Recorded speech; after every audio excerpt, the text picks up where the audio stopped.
जम्मू कश्मीर की 5 लोकसभा सीटों पर संभावित उम्मीदवारों के नामों पर इसमें मंथन हो सकता है। इसके अलावा लोकसभा चुनावों से जुड़ी हुई रणनीति पर इसमें मंथन किया जाएगा। कांग्रेस के कई बड़े चेहरे इस बैठक का हिस्सा होंगे। बड़ी खबर आपको बता रहे हैं, एआईसीसी इंचार्ज और जम्मू कश्मीर भरत सिंह सोलंकी और तमाम जम्मू कश्मीर के कांग्रेस नेता इस बैठक का हिस्सा होंगे। 5 लोकसभा सीटों पर मंथन किया जाएगा, संभावित चेहरों पर विचार किया जाएगा। इस बैठक की अध्यक्षता पूर्व लोकसभा सांसद भक्त चरण दास करेंगे। साथ ही एआईसीसी जम्मू कश्मीर के इंचार्ज भरत सिंह सोलंकी और तमाम कांग्रेस के नेता इस बैठक का हिस्सा होंगे। सीधे रुक करते हैं हमारे वरिष्ठ सहयोगी मनोज कौल इसी खबर पर ज्यादा जानकारियों के साथ जुड़ गए हैं। मनोज, कांग्रेस की आज ये महत्वपूर्ण बैठक हो रही है और जो मुद्दा है, जो एजेंडा है, वो भी अपने आप में बेहद महत्वपूर्ण है। चेहरों पर आज गौर किया जाएगा, चेहरों पर आज मंथन होना है। क्या कुछ जानकारियां, कितने बजे ये बैठक शुरू होगी, कौन कौन से मुख्य और बड़े चेहरे इसमें नजर आएंगे? हाँ देखिए, बिल्कुल ये एक बहुत महत्वपूर्ण मीटिंग होगी कांग्रेस की, क्योंकि जिस तरह से अभी लोकसभा के चुनाव आने वाले हैं और जम्मू कश्मीर में जो इंडिया ब्लॉक है उसमें भी हमें देखा कि कुछ दरारें पैदा हो गई हैं। और आज ये जो इम्पोर्टेंट मीटिंग है, इसमें भक्ता चरण दास जो कि ऑल इंडिया स्क्रीनिंग कमेटी के प्रेसिडेंट हैं, वो हेड हैं, वो यहाँ आएंगे। और यहाँ भरत सिंह सोलंकी जो कि इंचार्ज हैं जम्मू कश्मीर कांग्रेस के, वो भी इस मीटिंग में होंगे। साथ ही वकार रसूल वानी जो प्रेसिडेंट हैं और बाकी जो सीनियर लीडर हैं जम्मू कश्मीर कांग्रेस के, वो इस मीटिंग में शिरकत करेंगे। और इस मीटिंग में ये फैसला किया जाएगा कि जो 5 लोकसभा की सीटें हैं जम्मू कश्मीर में, उसमें कौन से प्रभावित ऐसे कैंडिडेट्स हैं जो ज़्यादा, हम ये कह सकते हैं कि जो पार्टी ये देख ले कि कौन सा कैंडिडेट जीत सकता है। यानी यहाँ एक लिस्ट तैयार की जाएगी कांग्रेस की तरफ से, पूरे ये जो 5 लोकसभा क्षेत्र हैं वहाँ पर किस किस कैंडिडेट को फील्ड किया जा सकता है। ये बहुत ही महत्वपूर्ण एडजस्टमेंट इसलिए भी बनता है क्योंकि हमने देखा कि चाहे कांग्रेस हो, पीडीपी हो या फिर नेशनल कॉन्फ्रेंस हो, हालांकि ये तो तीनों इंडिया ब्लॉक के हिस्से होने का दावा तो करती हैं, लेकिन हमने देखा कि इनके बीच में अभी सीट बंटवारे पर काफ़ी यहाँ हम ये कह सकते हैं कि बयानबाजियाँ हो चुकी हैं। क्योंकि उसमें जो अनंतनाग की जो कॉन्स्टिट्यूंसी है, अनंतनाग राजौरी, उसमें उस पर पेच फंसा हुआ है। कांग्रेस ये चाहती है कि वो अपना कैंडिडेट वहाँ से फील्ड करे, पीडीपी ये चाहती है कि वो अपना कैंडिडेट फील्ड करे, जबकि नेशनल कॉन्फ्रेंस ये कहती है कि सिटिंग एमपी उनका है, तो इसलिए वही उन्हीं का उम्मीदवार वहाँ पे होना चाहिए। तो आज जिस तरह से ये मीटिंग हो रही है, इसमें कांग्रेस ये कोशिश करेगी कि कुछ ऐसे चेहरे सामने लाए जिनसे वो ये कह सकती है कि अगर उसका दावा है कि वो कहाँ कहाँ पर फील्ड कर सकते हैं कैंडिडेट। हालांकि सोर्सेस हमें पता चला है कि नेशनल कॉन्फ्रेंस को कोई प्रॉब्लम नहीं है अगर कांग्रेस और उधमपुर की जो लोकसभा सीट है और जम्मू की लोकसभा सीट, अगर वहाँ से वो फील्ड कर सकते हैं, करना चाहते हैं, तो उन्हें कोई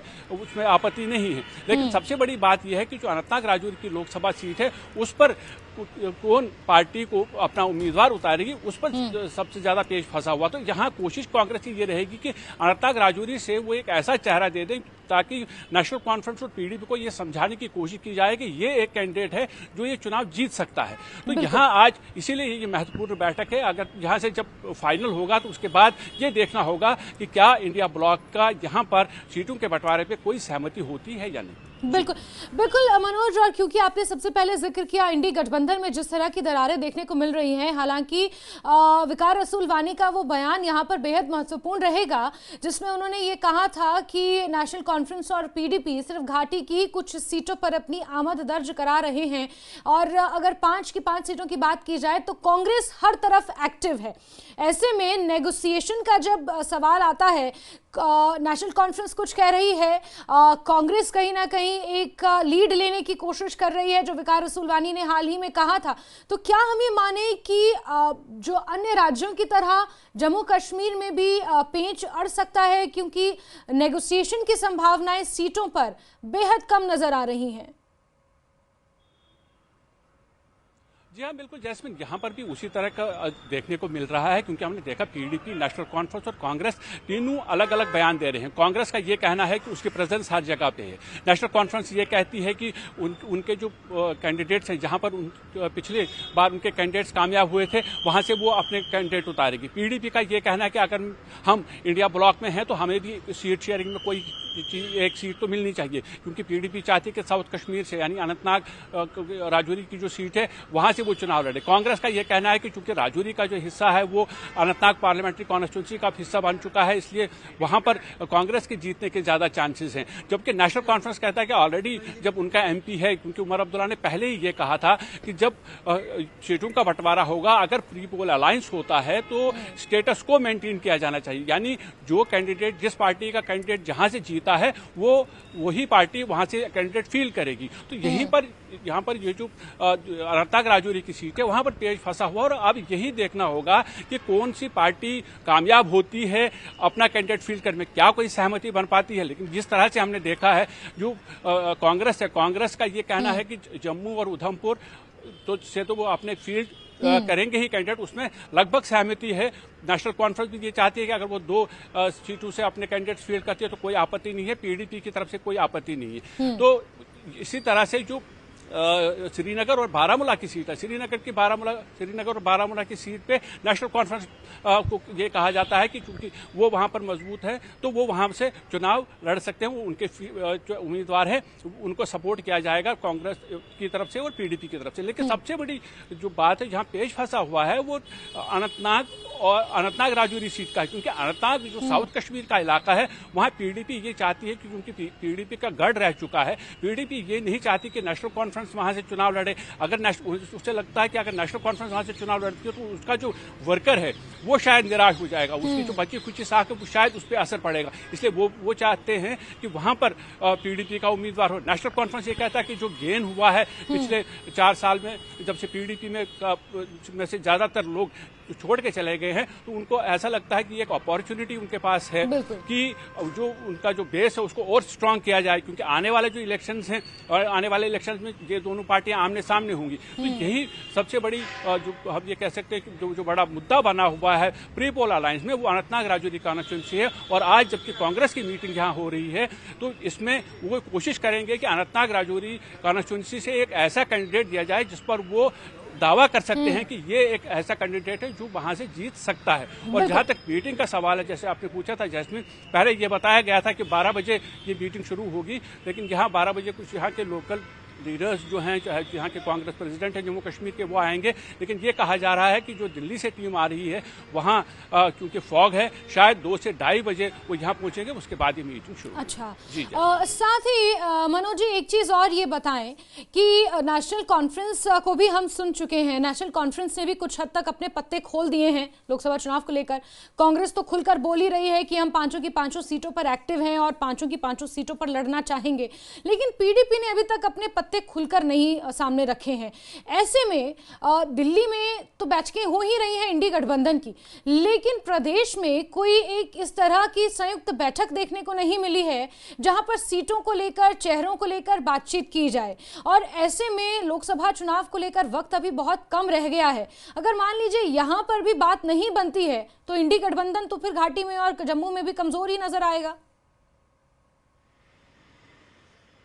हाँ बिल्कुल जैस्मिन, वैसे ही हालात यहाँ बन रहे हैं। देखें, यहाँ पीडीपी का ताल्लुक है, पीडीपी ने अभी रिसेंटली एक मीटिंग की थी जिसमें उन्होंने ये कहा, जो पार्लियामेंट्री बोर्ड है उनका, उसमें उसकी एक मीटिंग हुई थी, उसमें ये कहा गया था कि आगे की रणनीति कैसी होगी। हालांकि महबूबा मुफ्ती की तरफ से कोई भी ऐसा बयान नहीं आया कि जो यहाँ गठबंधन है हुआ, जो लोअर रैंक के लीडर्स हैं उन्होंने ये कहा है कि जब भी कोई जो फैसला होगा वो मीटिंग के बाद होगा। और जैसे आपने बिल्कुल सही कहा कि यहाँ कोई मीटिंग अभी हुई नहीं। अगर नेशनल कॉन्फ्रेंस, पीडीपी और कांग्रेस इंडिया ब्लॉक के साथ है, एक उनके घटक दल हैं, तो फिर मीटिंग क्यों नहीं होती है। तो यहाँ यही सबसे बड़ा सवाल ये है कि जो तीनों पार्टियां हैं वो ये नहीं चाहती हैं कि कोई भी ऐसा कदम उठाया जाए जिससे आने वाले दिनों में उन पार्टियों को नुकसान हो जाए। जैसे मैंने पहले कहा कि नेशनल कॉन्फ्रेंस, पीडीपी अगर एक पेज पे आती हैं लोकसभा चुनाव में, लेकिन वो एक दूसरे के हरीफ है, वो एक दूसरे के अपोजिट होते हैं। जब असेंबली के चुनाव होंगे या पंचायत के चुनाव होंगे या यूएलबी के चुनाव होंगे तो ये पार्टियां आमने सामने होती हैं। इसलिए ये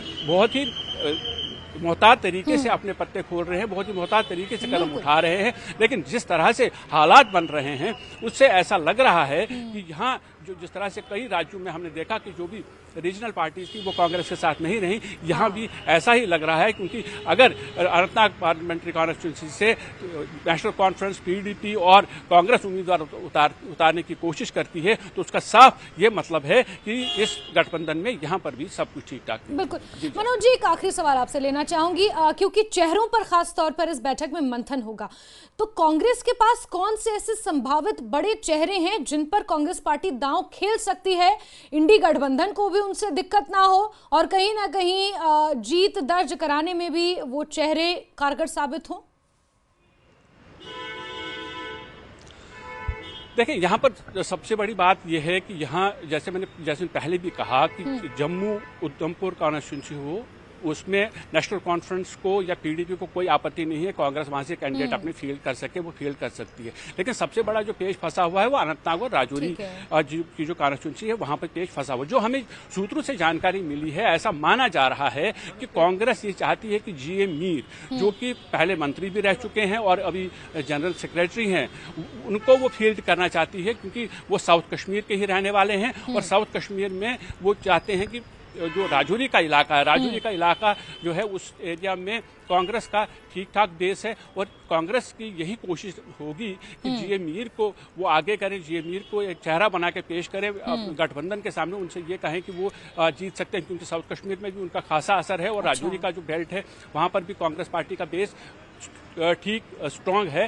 तो यह माना जा रहा है कि वो जीए मीर को लड़वाना चाहते हैं, जबकि नेशनल कॉन्फ्रेंस पहले ही ये इशारा दे चुकी है, हालांकि फाइनल अभी किसी ने नहीं किया है कि वहाँ मियां अल्ताफ अहमद जो हैं वो वहां से चुनाव लड़ने जा रहे हैं, क्योंकि मियां अल्ताफ अहमद गुज्जर लीडर हैं, उनका इन्फ्लुएंस काफ़ी जो एरियाज पर जो जितने भी गुज्जर बकरवाल लोग हैं या फिर पहाड़ी लोग हैं उन पर काफ़ी असर है। तो नेशनल कॉन्फ्रेंस वहाँ ये कहना चाहती है कि वो दावेदार है, क्योंकि इस बेल्ट की अगर हम बात करेंगे तो इसमें गुज्जरों का जो है काफ़ी एक वोट शेयर है और नेशनल कॉन्फ्रेंस की जो अपनी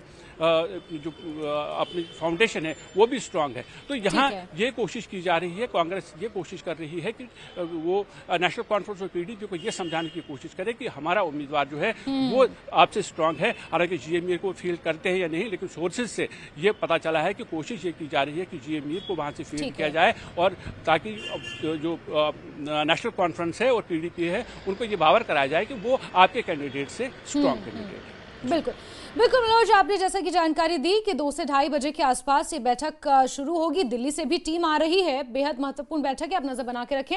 हमारे साथ जुड़ने के लिए, जानकारियों के लिए आपका बहुत बहुत शुक्रिया।